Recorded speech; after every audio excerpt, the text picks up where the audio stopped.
Madalas talaga sa mga plano ay hindi natutuloy. Minsan nga kung ano pa yung hindi mo ni plano, yung pa yung natutuloy. Kaya nga ito nagbiyahe na kami at biglaan din talaga yung pagbiyahe namin neto. Binibiro ko nga lang yung kapatid ko at yung boyfriend ko na magbiyahe kami ngayong gabi. Abay tinotoo yung pagbiyahe. Tapos maya sinabi sa akin ni boyfriend at mag-ready na daw kami at nag-book na daw siya ng Grab. Abay hindi pa kami ready pero siya nakapag-book na kagad. 6 minutes na nga lang daw at darating na daw ang Grab. Kaya dali-dali na rin talaga akong nag-ayos nyo. Buti na lang talaga lang po yung mga dadaling ko. Sa Grab na nga lang ako nag-ayos para mas madali na nga ang takbo namin at nakarating na nga kami dito sa pupuntahan namin. Alas 11 na nga ng gabi niyan at wala naman talaga sa plano na gabi kami pupunta. Umaga talaga kami pupunta kinabukasan. Kaso excited yung mga to. Kaya nga napapunta na kami kahit gabi na.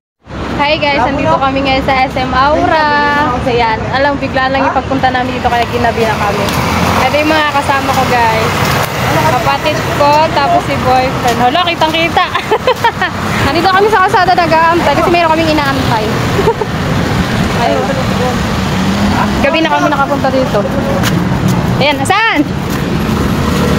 Nahanap namin guys yung overpass kasi dito kami binaba ng Grab sa Mayan. Wait lang, tatawid lang ako. Dito kami binaba ng Grab sa tapat ng SM Aura na yan. Yan, sa SM. Tapos hinahanap namin yung overpass. Pinagtanungan kami mga tao kung saan yung overpass. Hindi naman nila alam kung saan yung overpass. Hindi nila alam kung saan yung overpass.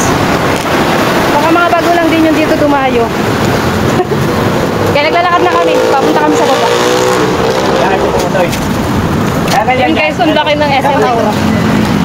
Gabi na kami guys. Anong oras na? Mga 11. 11 na kami nakapunta dito. 11 na kami nakapunta dito. Biglaan lang talaga. Binibiro ko lang itong makasama ko na pumunta dito. Tapos, tinotoo. Punta kasi kami doon sa kapatid namin. Kasi nandun din yung mga bata. Kaya pupunta kami doon. Ano kasi sila dito nagbakasyon. So, minsan lang sila pumunta rito sa Maynila. Kaya, pinuntahan na namin. Ayan, dadaan muna sila sa 7-Eleven para may pasalubong sila. Ano bibilin nyo dyan?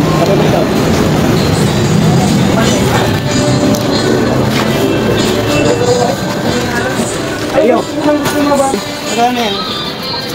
Ano nga, 95. Kaya pwede magtanong kayo mo, 95. Magkakaliba kasi yung playboard niya. Lumabas na ako. Pantayin ko na lang sila. Doon sila nagbabayad sa counter. Ayun yung mga kasama ko. Nagbabayad. Tingnan nyo guys oh. Gabing-gabi na guys. Dami pang tao. Wait lang ako dun sa dalawa kong kasama. Tsaka ata hindi namin yung sundo namin. Piling may sundo, yung bodyguard ko. Wait na lang, mamaya na lang. Wala, ibandaan na nata ito eh. Hi! Hi! Babay na muna kayo, may nagay sa akin.